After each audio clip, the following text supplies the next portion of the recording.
ক্ষমতায় বসানোর মালিক তো জনগণ, কিন্তু তারপরেও এই ক্ষমতা গ্রহণের জন্য কেন এত রাজনৈতিক অনাস্থা, বিভেদ এবং একে অন্যের মুখাপেক্ষী হওয়া, এই জিনিসটা আসলে কেন? আসলে মূলত তো আসলে ক্ষমতায় যাওয়ার মূল কারণ জনকল্যাণ নাকি আসলে অন্য কিছু? এমন অনেক প্রশ্নের উত্তর খুঁজবো আজ মধুমতি ব্যাংক পিএলসি নতুন বাংলাদেশে। আপনাদের সবাইকে স্বাগত জানাচ্ছি। দেখছেন নিউজ 24। আপনাদের সাথে আছে রিশাদ হাসান এবং আজকে আমাদের সঙ্গে স্টুডিওতে অতিথি হিসেবে উপস্থিত আছেন। আমি একটু আমার ডান পাশ থেকে পরিচয় করে দিতে চাই। আমার ডান পাশে আছেন আব্দুল হান্নান মাসুদ, সিনিয়র যুগ্ম মুখ্য সমন্বয়ক এনসিপি। এছাড়া আমাদের সঙ্গে স্টুডিওতে আছেন ডক্টর জাহিদুর রহমান, বিশ্ববিদ্যালয়ের শিক্ষক ও রাজনৈতিক বিশ্লেষক। আপনাদের দুজনকে অসংখ্য ধন্যবাদ আমাদের সঙ্গে স্টুডিওতে উপস্থিত হওয়ার জন্য। এছাড়াও আমাদের সঙ্গে স্টুডিওতে আর কিছুক্ষণের মধ্যে উপস্থিত হবেন জোনায়েদ সাকি, প্রধান সমন্বয়কারী গণসংহতি আন্দোলন। তিনি আসা মাত্র আমরা তাকে নিশ্চয় পরিচয় করিয়ে আমরা তাকে নিয়েও আলোচনা শুরু করব। কিন্তু আজকে আমাদের যে আলোচনার বিষয় সেটা হলো ক্ষমতা ও বিভেদের রাজনীতি। আব্দুল হান্নান মাসুদ, আপনাকে দিয়ে শুরু করতে চাই। একটু বলবেন যে ক্ষমতার বিভেদ এই দুটোই কি বর্তমান রাজনীতিতে বিদ্যমান, আপনি কি দেখতে পান? ধন্যবাদ। ক্ষমতা যেহেতু আছে, বিভেদ তো হবেই, তবে সেটা যেন সংঘাতের রূপ না নেয় সেই দিকে আমাদের লক্ষ্য রাখতে হবে। মতপার্থক্য, মতভিন্নতা, সেটা থেকে বিভেদ, পাল্টাপাল্টি মিছিল, এগুলো বাংলাদেশের এই উপমহাদেশের রাজনৈতিক কালচারের অংশ। এটাকে আমরা আতঙ্কের জায়গায় না দেখে এটাকে আমরা এনজয় করতে পারি। যেহেতু হচ্ছে রাজনৈতিক বিভিন্ন মত রয়েছে, মতপার্থক্য রয়েছে, সেহেতু হচ্ছে সেগুলো বক্তব্যে, কথায় এই লড়াই চলতে থাকুক। যত বেশি কথার লড়াই চলবে, যত বেশি বক্তব্যের লড়াই চলবে, তত বেশি মাঠের সংঘাতের সম্ভাবনা কমবে। যত বেশি পাশাপাশি বসে একে অপরের সমালোচনা করতে পারবে, তত বেশি ক্ষোভ, রাগ, অভিমান কমে যাবে। তারপরে রাজপথে দেখা হলে যেন হচ্ছে একে অপরকে আলিঙ্গন করতে পারে, একে অপরকে মেনে নিতে পারে। সেই মানসিকতা আমরা মনে করি যে জুলাই অভ্যুত্থান পরবর্তী সময়ে তৈরি হয়ে গিয়েছে। আমরা অনেক জায়গায় অনেক ধরনের মতপার্থক্য দেখলেও, অনেক ধরনের কথা শুনলেও আমরা দেখি যে তৃণমূল পর্যায়ে বিভিন্ন জায়গায় এখনও সেই সম্প্রীতিটা রয়েছে, যে সম্প্রীতিটা গত 16 বছর ধরে নষ্ট করে দেওয়া হয়েছে। আমরা ছোটবেলায় তখন দেখতাম যে হচ্ছে সকালে ঘুম থেকে উঠেই আওয়ামী লীগ, বিএনপি, জামাত এক টেবিলে বসে চা খেত, কিন্তু সেই সংস্কৃতি গত 16 বছর ধরে, স্পেশালি 14 সালের পর থেকে হারিয়ে গিয়েছে। এটা আবার ফেরত আসছে। এখন বিএনপি, জামাত, এনসিপি এদেরকে একসাথে বসে আড্ডা দিতে দেখা যায়, চা খেতে দেখা যায়। তো এই পজিটিভ দিকগুলো আমরা মনে হয় যে হচ্ছে আলোচনায় থাকা উচিত। আমরা যত বেশি না মানে নেগেটিভ সাইডগুলো আলোচনা করি, তার চাইতে বেশি পজিটিভ দিকগুলো আলোচনা করলে আমার মনে হয় মাহফুজ কিন্তু এর মধ্যে বলেছেন যে অনেকেই সংঘাতের জন্য মুখিয়ে আছে। এটা কি আসলে শুধুমাত্র নির্বাচনকে কেন্দ্র করেই বা ক্ষমতা গ্রহণের জন্যই, আপনি কি মনে করেন? এক একজন এক এক উদ্দেশ্যে সংঘাতের জন্য মুখিয়ে রাখতে পারে। কেউ মনে করে সংঘাতের মাধ্যমে সে বিজয়ী হতে পারবে, কেউ মনে করে যে হচ্ছে সংঘাতের মাধ্যমে দেশকে অস্থিতিশীল করে তোলা যাবে। তো সেই সংঘাতের জন্য কি পরিমাণ মানুষ মুখিয়ে আসছে সেটা আমি জানি না, সেটা নিশ্চয়ই স্বল্প সংখ্যক হবে। তাছাড়া হচ্ছে যে পলাতক ফ্যাসিবাদী যে গোষ্ঠীটা রয়েছে, তারা তো সংঘাত সৃষ্টি করে দেশে নির্বাচনকে পিছিয়ে দিতে চাইবে, দেশকে পিছিয়ে দিতে চেষ্টা করবে। সেই জায়গায় যদি রাজনৈতিক দলগুলো যারা ফ্যাসিবাদ বিরোধী আন্দোলনের সামনের সারি থেকে লড়াই করেছে, নেতৃত্ব দিয়েছে, একসাথে ছিল, তারা যদি সোচ্চার থাকে, সচেতন থাকে, তাহলে এই সংঘাত হওয়ার সম্ভাবনা নেই। অনেক ধন্যবাদ। আমাদের সঙ্গে যুক্ত হয়েছেন জোনায়েদ সাকি, প্রধান সমন্বয়কারী গণসংহতি আন্দোলন। আপনাকে ধন্যবাদ আমাদের সঙ্গে স্টুডিওতে উপস্থিত হওয়ার জন্য। আজকে আমরা কথা বলছি ক্ষমতা ও বিভেদের রাজনীতি নিয়ে। আমি একটু ডক্টর জাহিদুর রহমান আপনার কাছে আসতে চাই। এই বিভেদের কারণ কি আসলে শুধুই ক্ষমতা গ্রহণের জন্য কিনা?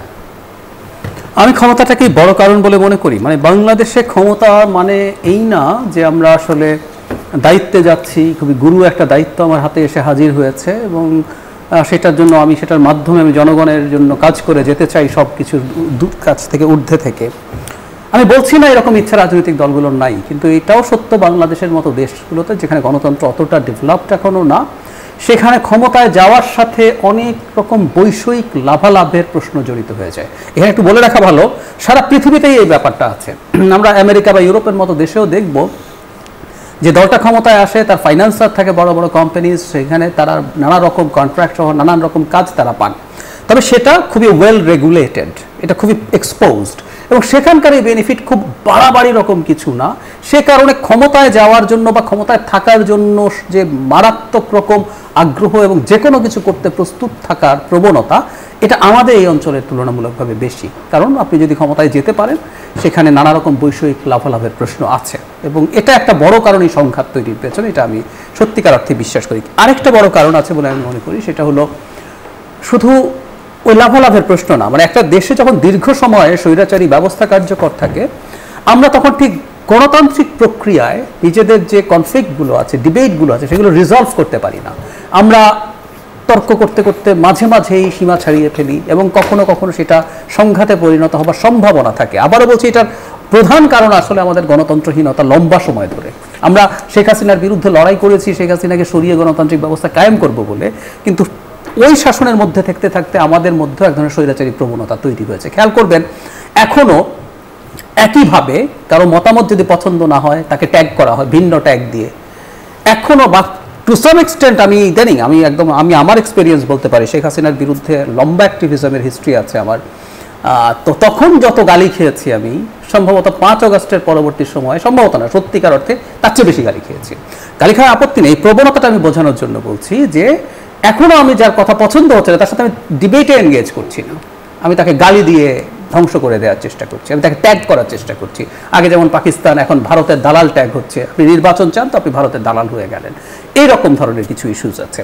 তো এই ব্যাপারটা আমাদের আসলে ওই সময়ের কারণে সংঘাত যে অ্যাপারেন্টলি কিছুটা বেশি মনে হচ্ছে, সেইটা হলো ওই কারণ। আর বটম লাইন বলি, পোস্ট আপরাইজিং যেসব দেশে হিস্ট্রি আমরা মিডল ইস্টে দেখেছি, বাংলাদেশ কিন্তু আপনি যদি তাদের সাথে তুলনা করেন, মানে আপরাইজিংয়ের 3টা দেশে সিভিল ওয়ার হয়েছে, ইয়েমেনে হয়েছে, সিরিয়াতে হয়েছে, লিবিয়ায় হয়েছে, ইজিপ্টে কনফ্লিক্ট হতে হতে শেষ পর্যন্ত সামরিক শাসন জারি হয়েছে, তিউনিসিয়া মোটা দাগে সে তার ট্রান্সফরমেশন মোটা দাগে ঠিকঠাক করতে পেরেছে। আমরা এই পর্যায়ে যদি তিউনিসিয়ার সাথে তুলনা করি, ইভেন আমরা তার চেয়ে তো বেটার আছি বলে তুলনামূলকভাবে আমি মনে করি। সুতরাং যতটুকু হচ্ছে এটা আবার আমরা যদি গ্লোবাল যে স্ট্যান্ডার্ড এই ধরনের দেশে যা ঘটে সেটার তুলনায় আমরা খারাপ আছি, আবার তাও মনে হয় না। ধন্যবাদ। আমি তো জোনাল স্যারকে আপনার কাছে আসতে চাই যে যেহেতু বলা হচ্ছে যে মোটা দাগে যে এই ক্ষমতায় যাওয়ার জন্যই একে অন্যের সঙ্গে যে বিভেদের জায়গা তৈরি হচ্ছে, বা অনৈক্যের সুর রাজনৈতিক ভাষায় যেটা বলা হচ্ছে, এটা কি আসলে সংসদে গেলেই সমাধান হয়ে যাবে কিনা, বা নাকি সংসদে গেলে আরো প্রকট হবে, আপনি কি মনে করেন? ধন্যবাদ সবাইকে, সালাম, শুভেচ্ছা, আসসালামু আলাইকুম। সংসদে যাওয়া মানে তো একটা ব্যবস্থার অধীনে যাওয়া। ওই ব্যবস্থাটা যাতে এই যে গণতান্ত্রিক ব্যবস্থায় যে ধরনের প্রতিযোগিতা, প্রতিদ্বন্দ্বিতা, সেখান থেকে কোনো কোনো সময় সংঘাতের রূপ নেওয়া, ওটা ওই ব্যবস্থার মধ্যেই মীমাংসা হওয়া সম্ভব। সেরকম একটা ব্যবস্থা গড়ে তোলাইটাই তো আমাদের সংগ্রাম কিংবা লক্ষ্য হিসেবে আমরা ঠিক করেছিলাম, যে এমন একটা ব্যবস্থা যেখানে প্রতিযোগিতা, প্রতিদ্বন্দ্বিতা থাকবে, কখনো কখনো সেটা হয়তো মাত্রা ছাড়িয়ে যেতে পারে, কিন্তু ওই ব্যবস্থার মধ্যেই তার একটা মীমাংসার জায়গাও আছে। সেইটা যেমন এই যে কারণে নির্বাচনের গুরুত্ব আছে, যে কারণে ক্ষমতার ভারসাম্য এবং জবাবদিহির প্রশ্ন আছে।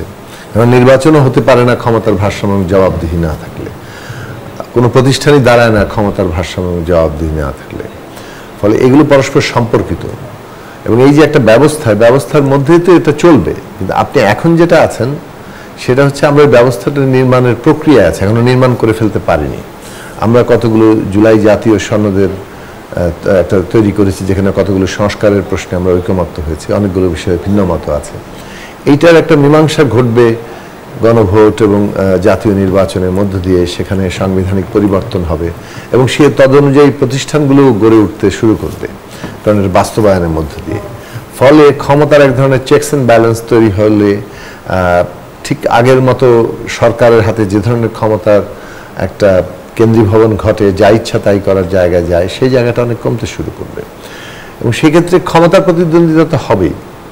ক্ষমতার প্রতিদ্বন্দ্বিতাটা ওই সময়ে হওয়াটা মানে একেবারেই অস্বাভাবিক কিছু না, কেননা কিন্তু সেটা একটা পদ্ধতির মধ্যে দিয়ে হবে। অর্থাৎ সেখানে নির্বাচন আছে, আন্দোলনও থাকবে, কোনো কোনো সরকার নির্বাচনের আগে আন্দোলনের কারণেও পড়ে যেতে পারে, এমন পরিস্থিতি তৈরি হতে পারে। সেটা বহু গণতান্ত্রিক দেশেও ঘটেছে, সরকার পদত্যাগ করেছে, আগাম নির্বাচন দিয়ে দিয়েছে। কিন্তু একটা সরকার নিজে অন্যায়ভাবে ক্ষমতায় থাকবে, সেটা থাকার জন্য পুরো রাষ্ট্রশক্তিকে নিজের পকেটে ঢুকিয়ে মানুষকে গুলি করে মেরে তারপরে ক্ষমতায় থেকে যেতে পারছে কিংবা থাকতে চাইবে, এইরকম একটা অবস্থা তৈরি হবে না, কেননা ওই রকম অবস্থায় রাষ্ট্রশক্তিকে নেয়ার সক্ষমতাটাই আমরা মানে হারিয়ে ফেলবে। সেটাই আমাদের সংস্কারের লক্ষ্য, সেটা যদি আমরা অর্জন করতে পারি।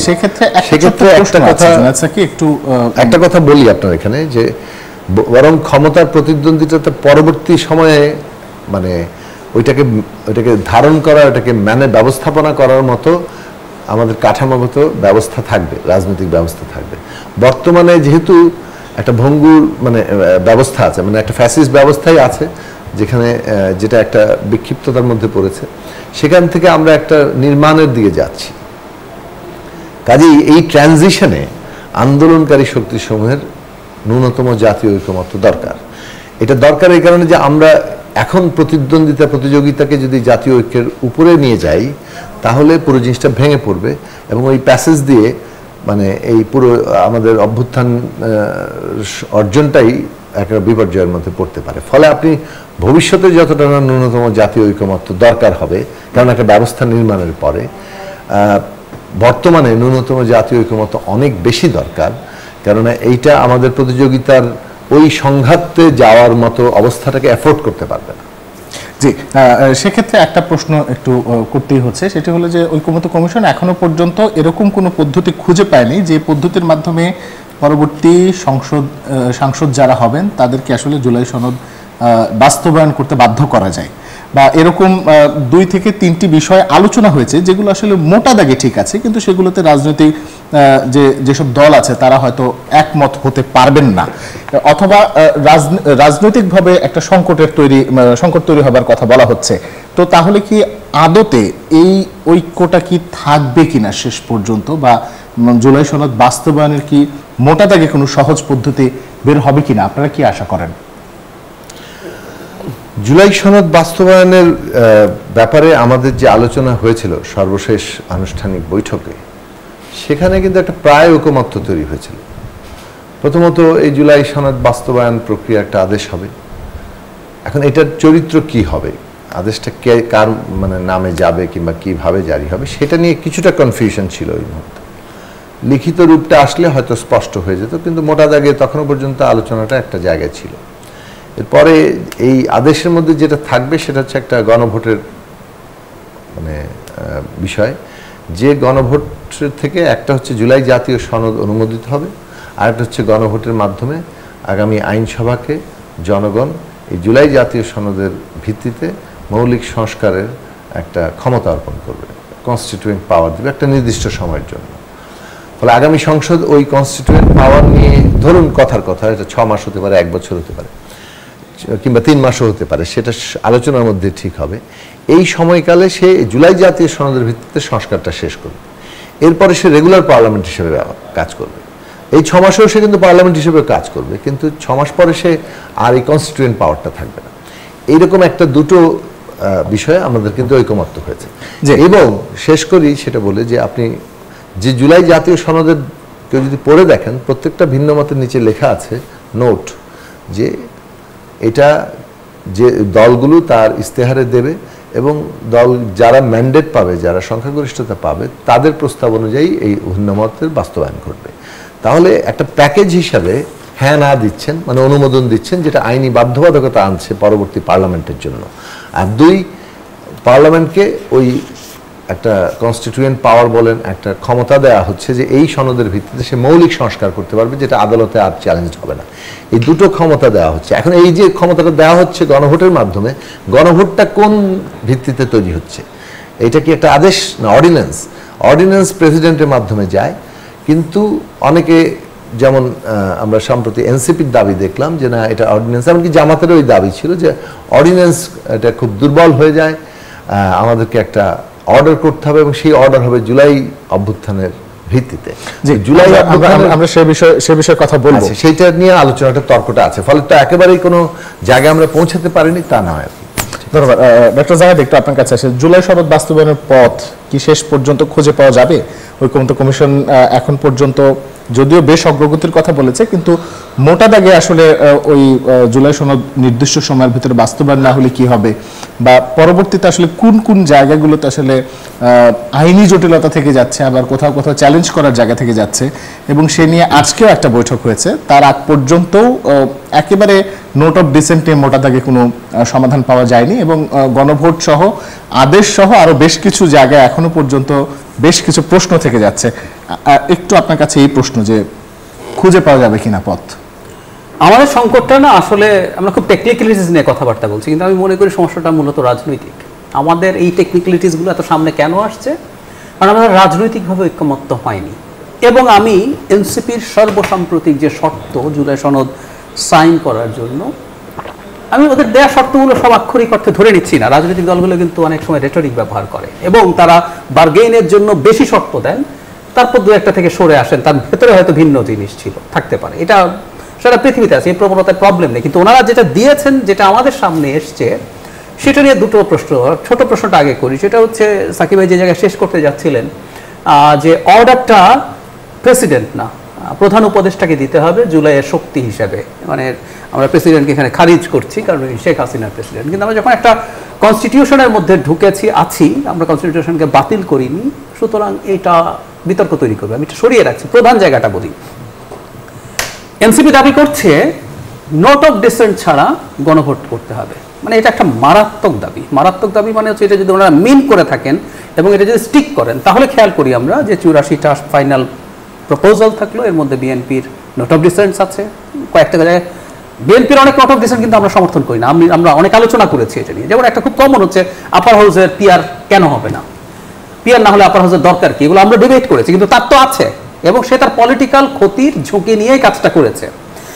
এখন নোট অফ ডিসেন্ট ছাড়া যদি গণভোটের দিকে সরকার যাওয়ার চিন্তা করে, তাত্ত্বিকভাবে বলছি, তাহলে বিএনপি কি ক্যাম্পেইন করবে? মানে আপনি কি ধরে বিএনপিকে ন্যায়ের দিকে ঠেলে দিচ্ছেন যে বিএনপি ক্যাম্পেইন করুক? তারপর একটা হাইপোথেটিক্যাল সিচুয়েশন, যদি না বিজয়ী হয়, বিএনপি আছে, আওয়ামী লীগও তো না ভোট দিবে, এই সুযোগে আওয়ামী লীগ মাঠে তার যত পার্সেন্ট ভোট আছে সে নামলো, সে না ভোটের দিকে গেল, তাহলে সম্পূর্ণ প্যাকেজ বাতিল হয়ে গেছে, একটা সংস্কারও হবে না।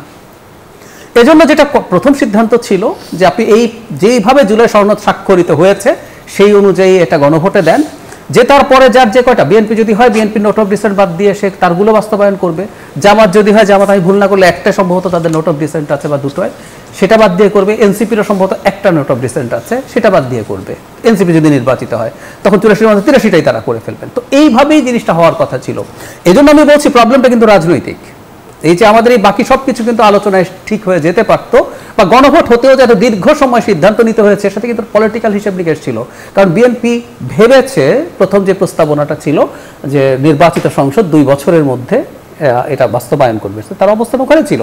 কারণ আগেই লিগালি এটা এস্টাবলিশড হওয়া এক অর্থে কিন্তু বিএনপিকে অবিশ্বাস করা প্রমাণ করে। আমরা খেয়াল করি, এটাকে খুব সুগার কোট করে বলার চেষ্টা করা হচ্ছে, কিন্তু বলা হচ্ছে যে পরবর্তীতে করা হয় না, হবে না, গ্যারান্টি নেই। তার মানেটা কি? আসলে যে দলটা ক্ষমতায় যাবে বলে ওয়াইড স্প্রেড পারসেপশন আছে বিএনপি, তার মানে আপনি বলছেন আসলে বিএনপিটা করবে না, সুতরাং এটা লিগাল যে ভিত্তি সেটা আগেই করতে হবে। সো প্রত্যেকটা কিন্তু আসলে এই পলিটিক্যাল ডিবেটগুলোর কারণেই চলছে বলে আমি মনে করি। এবং আপনি যেটা বলছিলেন শেষ হবে কিনা, উত্তর হচ্ছে শেষ হবে। আমি মনে করি যে বার্গেইন হচ্ছে, চাপাচাপি হচ্ছে, কোন একটা জায়গায় আমরা এটা শেষ করব আমি আশা করি। জি, অনেক অনেক ধন্যবাদ।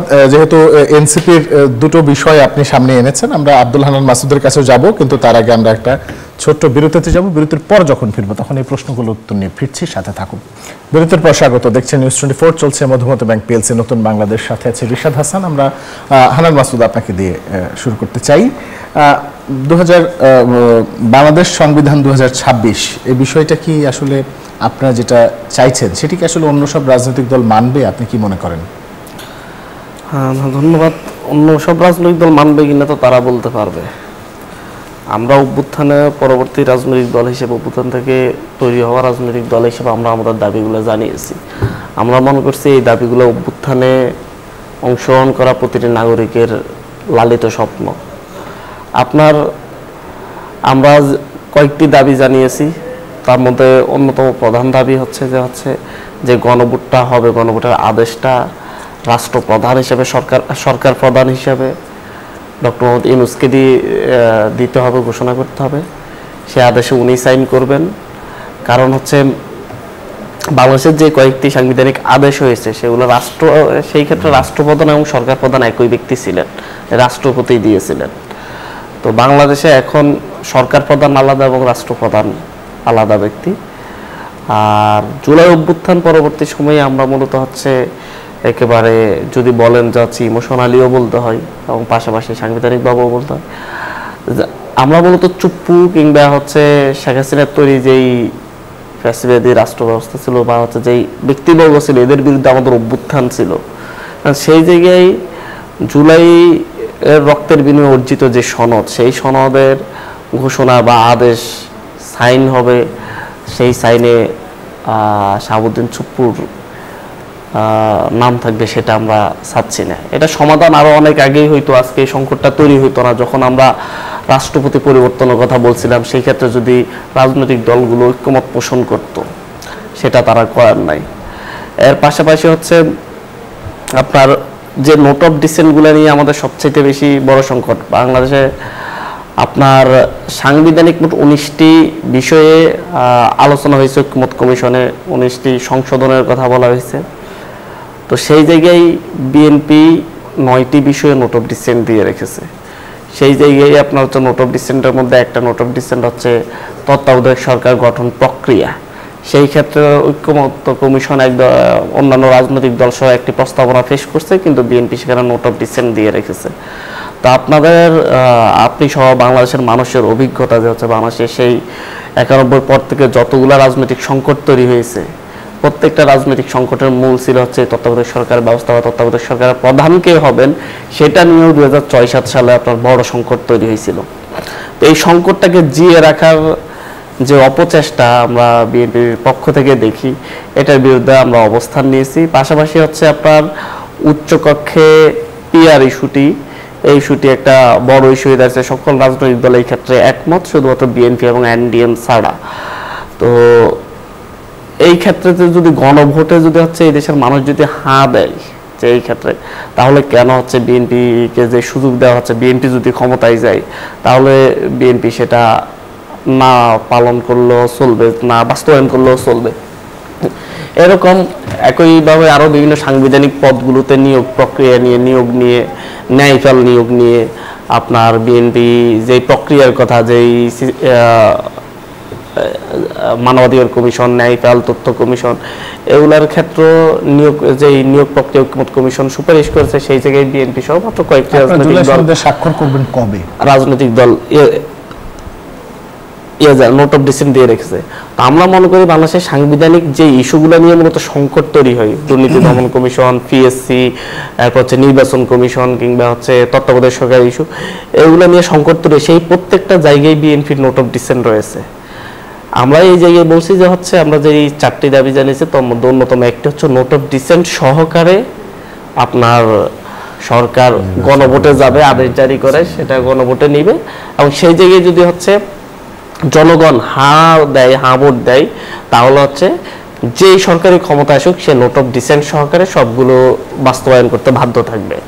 তো এই সংকট জিয়ে রেখে এবং হচ্ছে সেই আদেশ আমরা নিশ্চিত না হই আমরা কিভাবে জুলাই সনদে স্বাক্ষর করতে পারি। বাংলাদেশের যে সংকটের কারণে বারবার এদেশের রাজনৈতিক দলগুলোকে রাস্তায় নামতে হয়েছে এবং সর্বশেষ আমাদের ছাত্র জনতাকে রাস্তায় নেমে রক্ত দিতে হয়েছে, জীবন দিতে হয়েছে। আরেকবার সেই সংকট জিয়ে রেখে তো আমাদের 24-এর গণঅভ্যুত্থানের সাথে প্রতারণা করা হবে।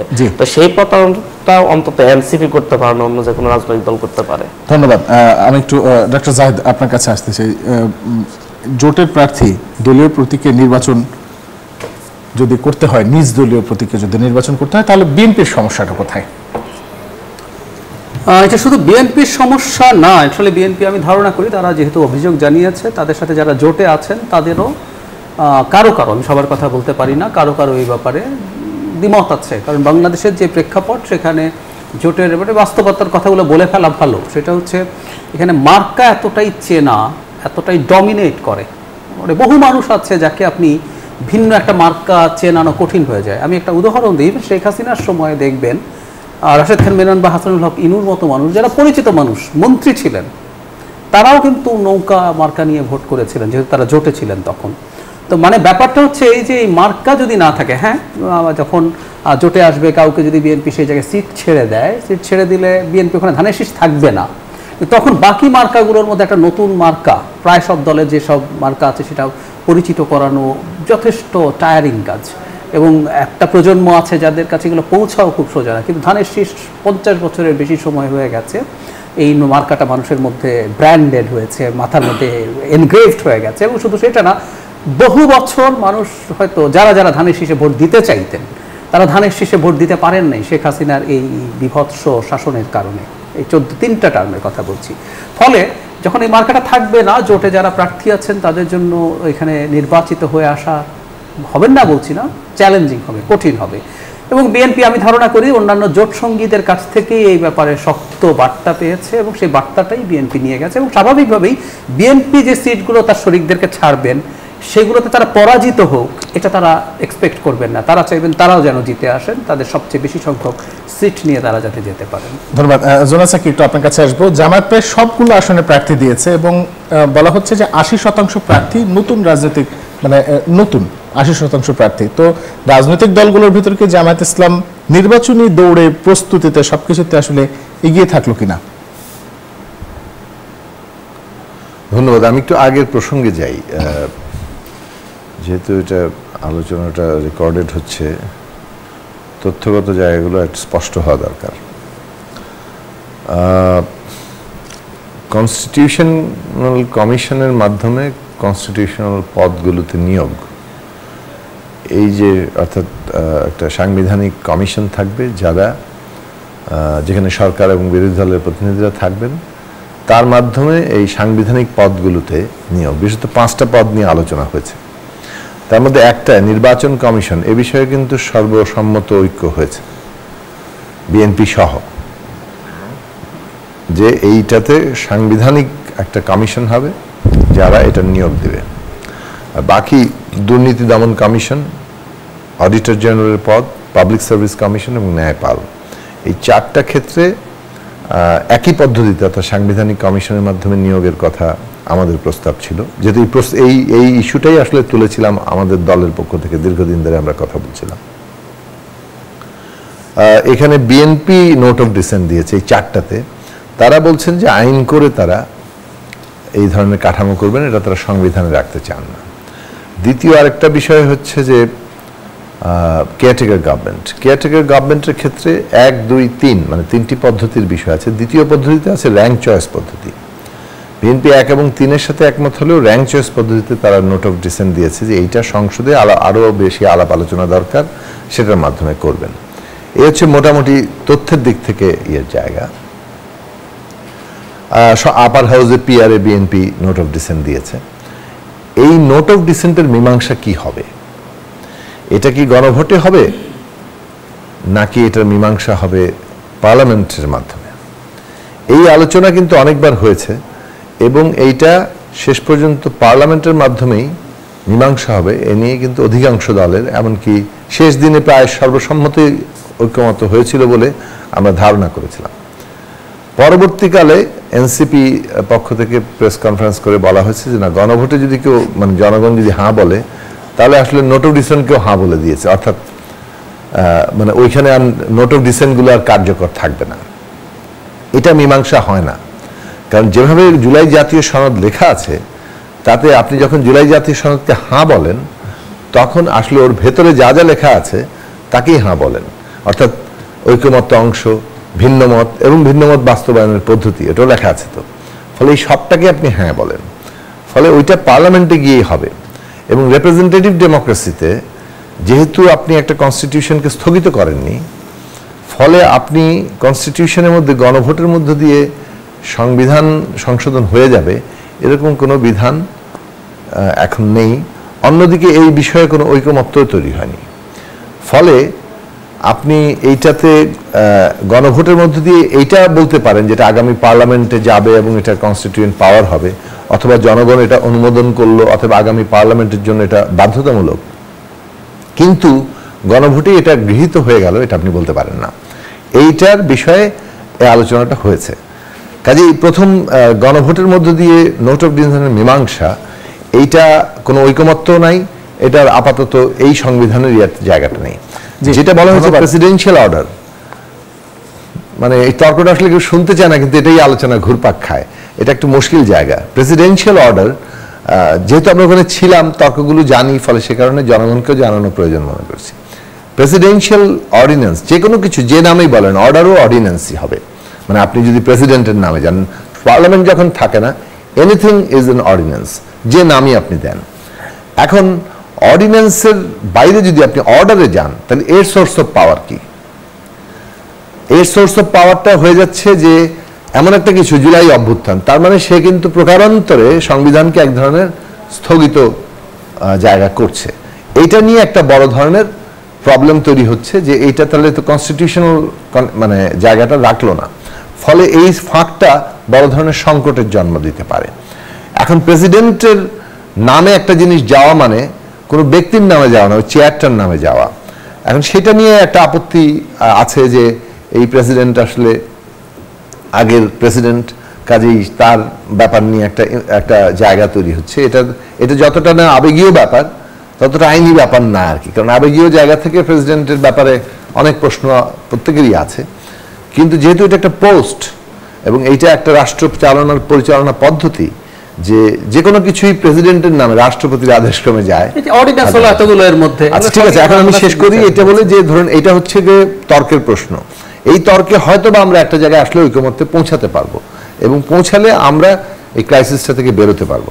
আর আপনি যেটা বললেন কে কার প্রস্তুতি, হ্যাঁ ঠিক আছে, কোনো দল আগে প্রস্তুতি নিয়ে নেমেছে, কারণ আমরা আসলে মূলত এই যে ঐকমত্যের কাজ, এটা তো ডিভিশন অফ লেবার উপর নির্ভর করে। দলের আকার যত বড়, নেতৃত্বের একাংশ ঐকমত্য কমিশনের হচ্ছে, আর একাংশ নির্বাচনের প্রস্তুতি নিচ্ছে। আবার সব দলের এত ডিভিশন অফ লেবারটা থাকে না। তবে এখানে যেহেতু নতুন দলগুলোর জন্য, বিশেষত আমাদের দল, ইভেন এনসিপিও তার মধ্যে পড়ে, তারা একদিকে যেমন ঐকমত্য কমিশন করছে, নানা ইস্যু আন্দোলন করছে, দল গুছাচ্ছে, ফলে প্রার্থিতা, জোটগত কোনো অ্যালায়েন্স হবে কিনা, নেগোসিয়েশন কারো, আসন সমঝোতা কারোর সাথে হবে কিনা, এইসব প্রশ্নগুলো অমীমাংসিত থাকার ফলে তাদের দিক থেকে প্রচারণার কাজের ক্ষেত্রে হয়তো প্রস্তুতিগত জায়গা আছে। বাট নির্বাচন তো আসলে এফেক্টিভ প্রচারণাটা ডিসেম্বরের তফসিলের পরেই হবে। জি, অনেক অনেক ধন্যবাদ। আমরা একটা ছোট বিরতিতে যাব। বিরতির পর যখন ফিরবো তখন থাকছে বাকি অংশ, সঙ্গে থাকুন। বিরতির পর স্বাগত, দেখছেন নিউজ 24, চলছে মধুমতি ব্যাংক পিএলসি নতুন বাংলাদেশ। আমি একটু প্রথমে জোনায়েদ সাকি আপনার কাছে চলে যেতে চাই। জোনায়েদ সাকি, জি বলেন। জি, আপনার কাছে আমার প্রশ্ন যে জাতীয় পার্টির বিষয়ে আদতে সরকার বা রাজনৈতিক দলগুলো কি কোনো সিদ্ধান্তে আসতে পারলো কিনা? রাজনৈতিক দলগুলোর চূড়ান্ত সিদ্ধান্ত কি? জাতীয় পার্টিকে সাথে নিয়ে কি তারা নির্বাচনে যেতে চায় না চায় না? না দেখুন, আমাদের দলের অবস্থান আমি বলতে পারি, সব দলের অবস্থান তো আমি বলতে পারবো না। আমরা যেটা কনসিস্টেন্টলি দাবি করছি, যে কোনো বিষয়কে আমরা একটা যথাসম্ভব তার বলতে পারেন যে মেরিট ডিমেরিটস নানান দিক থেকে ভেবেচিন্তে আমরা দাবিটা তোলার চেষ্টা করি। আমরা মনে করি যে একটা রাষ্ট্র দাঁড়িয়ে থাকে একটা তার ন্যায় বিচারের উপরে। তো ন্যায় বিচার সবাইরই প্রাপ্য, সেটা যেই হোক। গত 15 বছরে যারা গুম খুন, লুটপাট, দুর্নীতি, অত্যাচার চালিয়েছেন, তাদের তো বিচার হতে হবে ব্যক্তি হিসেবে, দায় হিসেবে। আমরা যেটা দেখেছি, রাজনৈতিক দলগুলো যারা এই পুরো ক্ষমতাটাকে নিয়ন্ত্রণ করেছেন এবং তারা যারা এটার সাথে অংশীদার হিসেবে কি বলে যে এই ধরনের একটা ফ্যাসিবাদী কর্তৃত্ববাদী শাসন জারি রেখেছে এবং হত্যাকাণ্ড চালিয়েছে, রাষ্ট্রশক্তিকে ব্যবহার করেছে, দল হিসেবে তাদের দায় আছে কিনা সেটাও কিন্তু আমরা বিচারের দাবিটা তুলেছি। এই জায়গাটাতে আমরা দেখেছি যে আওয়ামী লীগের কার্যক্রম বন্ধের আদেশের মধ্যে তখন বলা হয়েছিল যে দল হিসেবেও তাদের বিচারের আওতাভুক্ত হবে। এখন এইটা তো আদালতের বিষয় হয়ে দাঁড়িয়েছে। তো এইটা যদি কেউ মনে করেন যে এই দলগুলোর প্রশ্ন, যে প্রত্যেকটা দলের যারা যারা এই আওয়ামী লীগের সহযোগী দলগুলো, তাদেরও আসলে প্রশ্নটা তাদের দায় কতটুকু, সেটাও বিচারিক প্রক্রিয়ার মধ্যে দিয়ে আসলে সম্পন্ন হতে হবে। ধন্যবাদ। আমি একটু আব্দুল হান্নান মাসুদ আপনার কাছে আসতে চাই। জাতীয় পার্টি ছাড়া নির্বাচন হলে কেন সরকার টিকবে না? জাতীয় পার্টি সহ ইলেকশন করে কেন শেখ হাসিনা টিকে নেই? যেহেতু জাতীয় পার্টি সহ ইলেকশন করে শেখ হাসিনার শেষ পরিণতি ভালো হয়নি, সুতরাং জাতীয় পার্টি সহ ইলেকশন করলে যেই ক্ষমতায় যাবে তার পরিণতি ভালো হবে না। সেই যে এতে জাতীয় পার্টি নিজেই অভিশাপ, যার সাথে গিয়েছে তাকে উপরে আল্লাহর অভিশাপ পড়ছে। এই জায়গা থেকে জাতীয় পার্টির পক্ষে কথা বললে অভিশাপ পড়তে পারে। এরা যেই পরিমাণ লুটপাট 81 থেকে 90 করছে, এই দেশের মানুষের উপর যেই ধরনের হত্যাযজ্ঞ চালিয়েছে, পরবর্তীতে সব সময় তারা হচ্ছে ফ্যাসিবাদী শাসন, স্বৈরতন্ত্র যারা কায়েম করতে পেরেছে তাদের পক্ষেই ছিল। আজকে সেই জুলাই গণঅভ্যুত্থানের হত্যাকাণ্ডের সাথে জড়িত এবং তিনটা এদেশের সংবিধান লঙ্ঘন করে, এদেশের আইন কানুন লঙ্ঘন করে যে নির্বাচনের ভুয়া নির্বাচন করেছে, তারা সংবিধান লঙ্ঘন করেছে, সংবিধানকে অমান্য করেছে, এই দেশকে অমান্য করে অন্য দেশের এজেন্ডা বাস্তবায়ন করছে, তারা এই দেশে রাজনীতি করার কোনো সুযোগ আশা করি আমার মনে হয় না আর আছে। আওয়ামী লীগ এককভাবে 14 ইলেকশনের জন্য, একতরফা ইলেকশনের জন্য দায়ী নয়। আওয়ামী লীগ এককভাবে রাতের ভোটের জন্য দায়ী নয়। আওয়ামী লীগ এককভাবে 24-এর দামি ভোটের জন্য দায়ী নয়। আওয়ামী লীগ যতটা দায়ী ঠিক ততটাই দায়ী বা তার চাইতে বেশি দায়ী কোনো কোনো ক্ষেত্রে জাতীয় পার্টি। মনে থাকার কথা, 24-এর ইলেকশন আগে জাতীয় পার্টি ভারত থেকে ঘুরে এসে বলছে, এমন আলোচনা হয়েছে যেটা দেশের মানুষের সামনে বলা যাবে না। রাজনৈতিক দল হিসেবে ভারতের পরামর্শে এদেশে রাজনীতি করছেন, আগেও করছেন, ঘোষণা দিয়ে করেছে, বর্তমানেও করতেছে। সুতরাং এরা তো বাংলাদেশের রাজনৈতিক দল না। জি, তাদের বিরুদ্ধে হত্যা মামলা রয়েছে, তাদের বিরুদ্ধে দুর্নীতির মামলা রয়েছে, কিন্তু তারা অ্যারেস্ট হয় না কোনো এক অজানা কারণে। তারা আরো হুঙ্কার দেয় আওয়ামী লীগ ছাড়া বাংলাদেশে নির্বাচন হতে দিবে না। সুতরাং যারা একটা কার্যক্রম নিষিদ্ধ রাজনৈতিক দলের কার্যক্রম ফিরিয়ে আনতে চায়, তারা আইন অমান্য করতেছে। 14 দল এবং জাতীয় পার্টি এদেরকে নিয়ে অন্তত এনসিপি সহ কেউ ইলেকশন করতে চায় না। জি, অনেক অনেক ধন্যবাদ ডক্টর জাহিদুর রহমান। সুনামগঞ্জ 1 আসনে বিএনপির মনোনয়ন প্রত্যাশীর কাছে 10 লাখ টাকার চেক হস্তান্তরের বিষয়টি কি আসলে পলিটিক্যাল স্ট্যান্ডবাজি? সেই ব্যক্তির অ্যাকাউন্টে 3,500-এর কাছাকাছি টাকা আছে। আপনি যে পরের তথ্যটা যেটা দিলেন, এটা আমি দিতে যাচ্ছিলাম, সেটা দেখে এটা যদি আমরা মিলিয়ে দেখি তাহলে আসলে সেরকম মনে হবার কারণ আছে, অবশ্যই কারণ আছে। এখন তো একটা চমকের সময়, সোশ্যাল মিডিয়ার সময়। একজন দর্শক সমর্থক 10 লাখ টাকা চেক দিয়েছে একজন প্রার্থীকে, পরে দেখা গেছে তার অ্যাকাউন্টে খুবই সামান্য টাকা আছে। তো আমি এখন যুগটা তো আসলে খুবই এরকম স্টান্টেড, এটা এরকমই অনেক ক্ষেত্রেই দেখা যায় যে এইগুলো খুব বড় ফ্যাক্টরস হয়ে উঠছে এখনকার রাজনীতির যে ধরন, আমাদের সোশ্যাল মিডিয়া। একটা ছোট উদাহরণ দিয়ে শেষ করি, সময় শেষ হয়ে গেছে। একটা মেইন স্ট্রিম মিডিয়ার ছিল, হেডলাইন ছিল মেইন স্ট্রিম, আমি নাম বলছি না, মির্জা ফখরুল ইসলাম আলমগীর, আমির খসরু মাহমুদ চৌধুরী সহ 163 জনকে অব্যাহতি। আমি অবাক হয়েছি যে ওনার শুনতে অ্যাপারেন্টলি মনে হয় যে ওনাকে বিএনপি থেকে কিছু করলো, আসলে একটা বিস্ফোরক মামলা থেকে এদেরকে অব্যাহতি দেওয়া হয়েছে। জি জি, এই হচ্ছে কথা। অনেক অনেক ধন্যবাদ আপনাদের তিনজনকে আমাদের সঙ্গে স্টুডিওতে উপস্থিত হওয়ার জন্য। আজকের মতো আমরা এখানেই শেষ করছি, আগামীকাল আবার দেখা হচ্ছে।